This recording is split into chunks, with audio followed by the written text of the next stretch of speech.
Welcome to VL Academy. இந்த வீடியோல bank accounts சாப்டர்ல அதர் எக்ஸசைஸ் ப்ராப்ளம் நம்பர் 24 நம்ம பார்க்க போறோம், which is in page number 12.112 and 12.113. So இந்த ப்ராப்ளம் பார்த்தீங்கன்னா இதுதான் ஃபர்ஸ்ட் ப்ராப்ளம். நம்ம வந்து profit and loss account prepare பண்றது. So sorry, balance sheet prepare பண்றது. ஸோ பேலன்ஸ் ஷீட்ல வந்து மொத்தம் 12 ஸ்கெடியூல்ஸ் இருக்கு. இது எல்லாத்தையும் வந்து நம்ம வந்து 12 ஸ்கெடியூல்குள்ள பிரிச்சு எழுத போறோம். ஓகே, ஸோ அந்த 12 ஸ்கெடியூல்ஸும் என்னென்ன அப்படிங்கறத நீங்க ஞாபகம் வச்சுக்கணும்.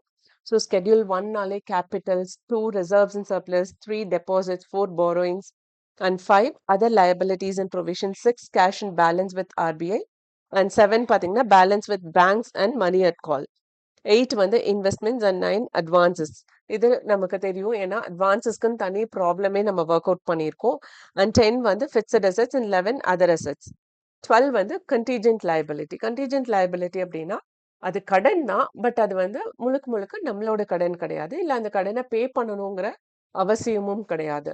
அந்த மாதிரியான விஷயங்கள் வந்து நமக்கு கண்டிஜென்ட் லைபிலிட்டி அப்படின்னு சொல்லுவோம். அதுக்கான சில எக்ஸாம்பிள்ஸும் நம்ம இந்த ப்ராப்ளம் ஒர்க் அவுட் பண்றப்ப பார்த்துடலாம்.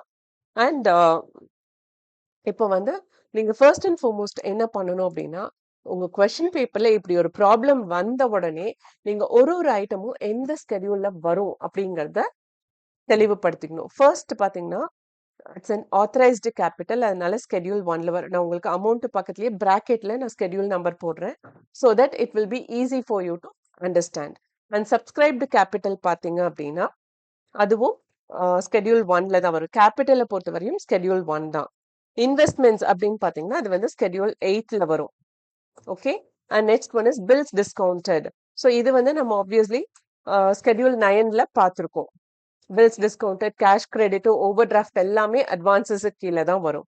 So that is schedule 9. அடுத்தது ப்ராஃபிட் அண்ட் லாஸ் அக்கௌண்ட். இது வந்து profit and loss account prepare பண்ணி net profit which is transfer to balance sheet அப்படிங்கிற ஒரு விஷயம் தான் இந்த profit and loss account. So அந்த வேல்யூ வந்து நமக்கு ரிசர்வ்ஸ் அண்ட் சர்ப்ளஸ் கீழே வரும். ஏன்னா ப்ராஃபிட்டுங்கிறது நம்மளோட செலவுகள் போக எக்ஸஸா இருக்கிறது தானே, ஸோ அது surpluses. Okay, and next one endorsement on bill for collection அப்படிங்கிறது வந்து ஸ்கெடியூல் 12ல வரும். இந்த endorsement on bills for collection அப்படிங்கிறது என்னன்னா, இப்போ வந்து நம்ம ஒருத்தர் பிஸ்னஸ் பண்றாரு, ஓகேவா? இப்ப நம்ம தான் பேங்க், இன்னொருத்தர் வந்து பிஸ்னஸ் பண்றாரு, அவரோட பொருளை இன்னொருத்தருக்கு வித்திருக்காரு, அவர் வந்து அதுக்கு காசு கொடுக்கணும். ஸோ அதுக்கு அதை பில் போட்டு அவர்கிட்ட கொடுக்குறாங்க. பட் அவர் வந்து இப்ப என்னால பே பண்ண முடியாது, பொருள் எல்லாம் நான் யூஸ் பண்ணி வித்துட்டு அதுல வர காசுல நான் உங்களுக்கு கொடுக்குறேன் அப்படிங்கிறாரு. இப்ப இவர் என்ன பண்றாரு, எனக்கு நான் உற்பத்தி பண்ண பொருளை வித்துட்டேன், பட் எனக்கு அந்த அமௌண்ட் இப்ப வரல, அது லேட்டா தான் வரும். ஸோ இப்ப எனக்கு இந்த பில்லை வச்சு நான் என்ன பண்றது? So I have to do something. இந்த பில்லோட வேல்யூ 1,00,000 ரூபாய். அப்ப இந்த பில்லை கொண்டு போய் பேங்க்ல கொடுத்து இப்போ வந்து என்ன பண்றாங்க, பேங்க் வந்து 1,00,000 ரூபாய் நம்ம இவங்களுக்கு கொடுத்துட்றாங்க. ஓகே, இந்த பொருளை வித்தவருக்கு. இப்ப இந்த 1,00,000 ரூபாய் யார் கொடுக்கணும்? அந்த பொருளை வாங்கினவரை கொடுக்கணும். சோ அவர் வந்து டைரக்டா பேங்க்கு கொடுத்துருவாரு. இந்த பேங்க் வந்து டைரக்டா அவர்கிட்ட போய் இந்த காசை கேட்பாங்க. சோ அதுதான் வந்து பில் ஃபார் கலெக்ஷன். இங்க endorsement on bill for collection அப்படிங்கறது அந்த பில்ல நம்ம கிட்ட இருந்து பேங்க்குக்கு எடுத்துட்டு போய் கொடுக்குற ப்ராசஸ் தான் என்டோஸ்மெண்ட் அப்படிம்பாங்க. சோ இந்த கடன் வந்து ஆக்சுவலா வந்து என்ன சொல்றது, பேங்க்குக்கு வர வேண்டிய அமௌண்ட் கிடையாது. பட் ஆனா அது வந்து அவங்க அக்செப்ட் பண்ணதுனால அது பேங்கோட கடனா மாறி இருக்கு. Which is not actually receivable by bank. So அதனால அது கண்டிஞ்சென்ட் லைபிலிட்டி கீழே வரும். ஓகே, ஸோ கண்டிஞ்சென்ட் லைபிலிட்டி கீழே இந்த endorsement on bills for collection. And next வந்து liability of customers for acceptance. இங்க வந்து ஒரு பொருளை வித்ததுக்கான ஒரு பில்லை நம்ம வாங்கிட்டு நம்ம காசு கொடுக்குறோம், அது அவங்களுக்கு கடன் கொடுக்கணும். இது வந்து liability of customer for acceptance அப்படிங்கிறது வந்து கஸ்டமரோட கடனை நாம ஆஸ் அ பேங்கா அக்செப்ட் பண்ணிக்கிறோம். ஸோ அதுவும் நம்மளோட ஒரிஜினல் கடன் கிடையாது, இன்னொருத்தரோட கடனை நாம அக்செப்ட் பண்றதுக்கான இதுதான். ஸோ அதுவும் கண்டிஜென்ட் லைபிலிட்டி கீழே தான் வரும். அடுத்தது வந்து money at call and short notice. இந்த money at call and short நோட்டீஸ்ங்கிறது வந்து உங்களுக்கு ஸ்கெடியூல் 7ல டைட்டில்லயே இருக்கும், balance with bank and money at call அப்படிங்கிறது. அதனால இதுவும் ஸ்கெடியூல் 7க்கு கீழே வரும். ஓகே, அடுத்தது cash in hand. So cash in hand, cash with RBI, இது ரெண்டுமே வந்து schedule 6. Okay, that is cash and balance with RBI. கேஷ்னா கேஷ் நம்ம கையில இருக்கிறது. ஓகே, இப்போ இதெல்லாமே எந்தெந்த ஸ்கெடியூலுக்கு கீழே வரும் அப்படிங்கறது பார்த்துட்டோம். அடுத்தது இங்க இது வந்து நிறைய கண்டென்ட் இருந்ததுனால நான் ஃபாண்ட் சைஸ் கொஞ்சம் கம்மியா பண்ணியிருக்கேன். ஸோ நீங்க கொஞ்சம் அட்ஜஸ்ட் பண்ணிக்கோங்க. Next one statutory reserve. Statutory ரிசர்வ்ங்கிறது எங்க வரும்? அதுவும் ஸ்கெடியூல் 2ல தான் வரும், ரிசர்வ்ஸ் அண்ட் சர்ப்ளஸ். அடுத்தது cash with State Bank of India. So அது எங்க வரும்? Cash with State Bank of India அப்படிங்கிறது வந்து லைக் ஸ்கெடியூல் 7ல வரும், அதாவது balance with bank and money at call கீழே. ஓகே, அண்ட் அடுத்தது letter of credit issued. Letter of credit அப்படின்னா லைக் கிரெடிட் அப்படிங்கிறது என்னது? கடன். ஸோ அது லெட்டர் ஆஃப் கிரெடிட். இந்த கடன் இருக்கு அப்படின்னு சொல்லி ஒரு லெட்டர் இஷ்யூ பண்றதுக்கு பேர் தான் லெட்டர் ஆஃப் கிரெடிட். அதுவுமே வந்து லைக் இந்த ஒரு பர்சன் எவ்வளவு கடன் வச்சிருக்காங்க அப்படிங்கிறது. ஓகேவா? ஸோ அதனால அதுவும் கண்டிஜென்ட் லைபிலிட்டி கீழே வரக்கூடியது தான். Okay,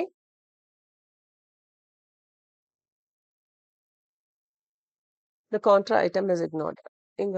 They have mentioned something about contra entry, but as of latest rules, அது கான்ட்ராவா இருக்காது. ஓகேவா? கான்ட்ரா என்ட்ரிஸ் கிடையாது. அதாவது இந்த லெட்டர் ஆஃப் கிரெடிட் அப்படிங்கிறது.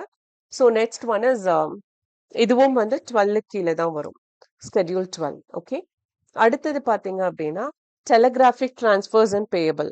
ஸோ இது வந்து அதர் லயபிலிட்டிஸ் கீழே வரும். இது எல்லாமே வந்து இந்த ஒர்க்கிங் கேபிட்டல் எக்ஸ்பென்சஸ்னு வச்சுக்கோங்களேன்.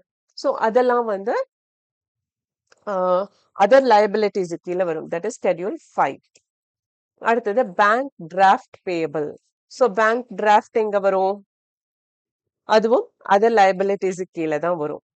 Okay, and next one is short loan.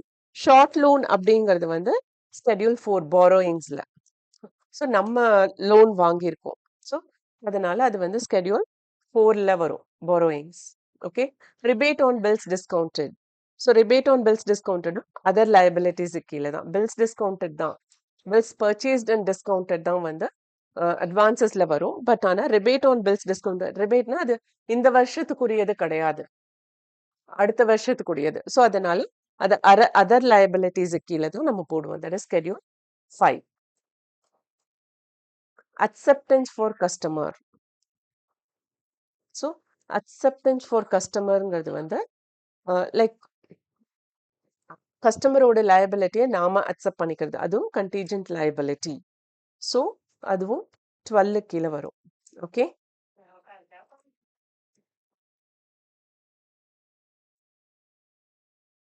So இங்க I think twice it got entered. that is acceptance for customer and liability அப்படிங்கிறது. So that we need to check with the question. Acceptance for customer அப்படிங்கிறது வந்து only once it has come, but நான் questionல I have made a mistake. Twice அதை நான் வந்து enter பண்ணிட்டேன். இங்க ஒரு liability of customer for acceptance இருக்கு இல்லையா? So that I have mentioned. That is, yes, twice they have given liability of customer for acceptance and இங்க ஒரு இது கொடுத்திருக்காங்க, acceptance for customer அப்படின்னு சொல்லிட்டு. I think it's typing error. Let me check with the question. இங்க வந்து ஒரு தடவை தான் என்டர் பண்ணியிருக்காங்க, that is not repeated anywhere else. So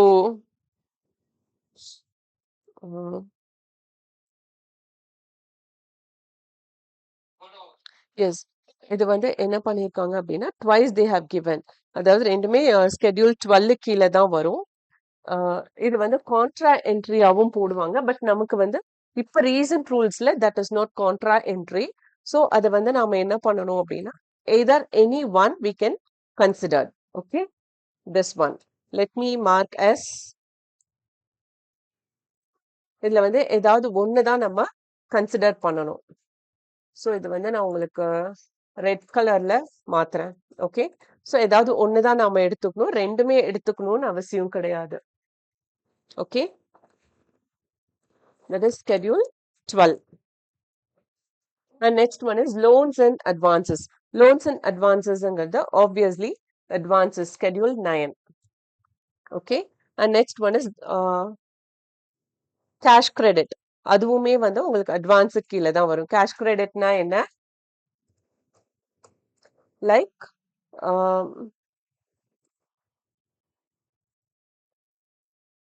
cash கிரெடிட்ங்கிறது வந்து short term loan. Okay. Next overdraft. ஓவர் டிராஃப்ட்டும் நான் சொல்லியிருக்கேன். ஆல் கரண்ட் அக்கவுண்ட் ஹோல்டர்ஸ்க்கு வந்து அவங்களோட பேங்க் பேலன்ஸ் விட அதிகமா அமௌண்ட் தேவைப்படுதுன்னா அவங்களோட டெபிட் கார்டு இல்லை கிரெடிட் கார்டு டெபிட் கார்டு இல்லைன்னா செக் யூஸ் பண்ணி அவங்க அமௌண்ட் வித்ட்ரா பண்ணிக்கலாம். பட் எவ்வளோ எக்ஸஸ் அமௌண்ட் வித்ட்ரா பண்றாங்களோ அவ்வளோ அமௌண்ட்டுக்கு அவங்க இன்ட்ரெஸ்ட் பே பண்ணணும். பில்ஸ் பர்ச்சேஸ்டும் நம்மளுடைய பிஸ்னஸ் பண்ற கஸ்டமர் கிட்ட அவரோட கஸ்டமருக்கு கொடுத்த பில்லை வந்து வாங்கிட்டு அந்த பில்லுக்குரிய அமௌண்ட்டை நம்ம கஸ்டமருக்கு கொடுத்துட்டு அவரோட கஸ்டமர் கிட்ட இருந்து நாம வாங்கிக்கணும். ஓகே. ஸோ அது வந்து அதுவும் 9ல தான் வரும், பில்ஸ் பர்ச்சேஸ்ட். ஓகே. ஸ்கெடியூல் 9. அடுத்தது current and deposit account. Current and deposit அக்கௌண்ட்ங்கிறது டெபாசிட்ஸ் கீழே வரும். ஓகே. That is schedule 3. இந்த மாதிரி நீங்க நோட் பண்ணி வச்சுட்டீங்க அப்படின்னா அடுத்தடுத்த ஸ்கெடியூல் நீங்க டேபிள் கிரியேட் பண்ணி அதுல என்டர் பண்ணிக்கலாம். இன்வெஸ்ட்மெண்ட் ஃபிளக்சுவேஷன் ஃபண்ட், அது ரிசர்வ் ஃபண்டுனாலே உங்களுக்கு வந்து ரிசர்வ்ஸ்ல தான் வரும். ஓகே. That is schedule 2. அடுத்தது bill for collection. So bill for collection எங்க வரும், எந்த ஸ்கெடியூல்ல வரும் அப்படின்னு பாத்தீங்க அப்படின்னா லைக் திஸ் இஸ்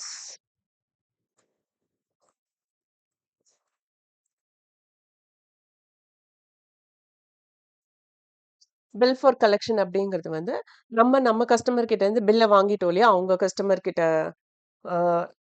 அவங்க கஸ்டமர் கொடுக்க வேண்டிய அமௌண்ட்டுக்கான பில்லை நம்ம கஸ்டமர் கிட்ட இருந்து வாங்கி அதை அவங்க கிட்ட கலெக்ஷனுக்கு நம்ம அனுப்புறோம். That is call bill for collection.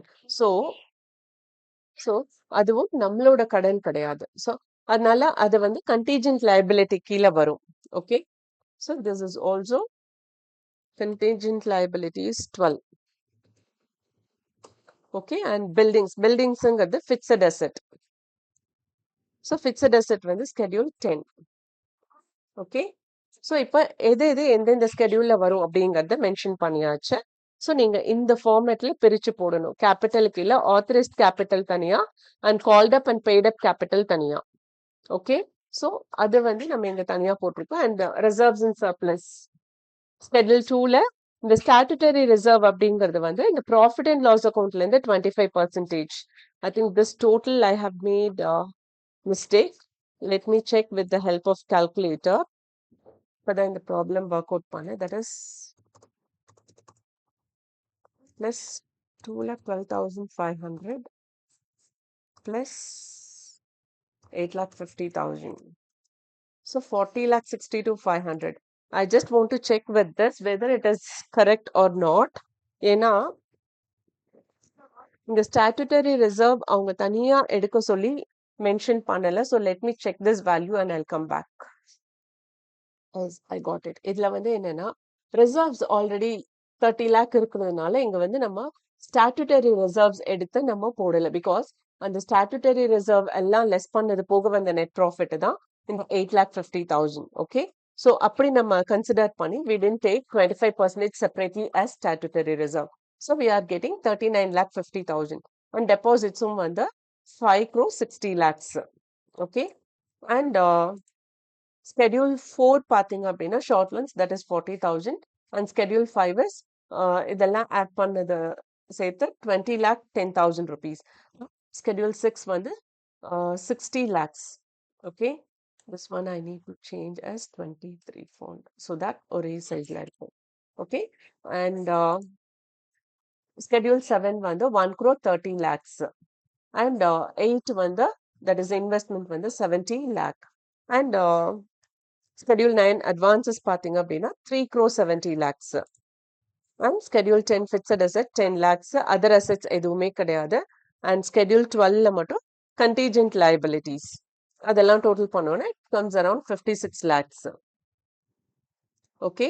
And again questionல வந்து acceptance of customers வந்து twice they have given, but நம்ம ஏதாவது ஒண்ணு எடுத்துக்கிட்டாலே போதும். Okay.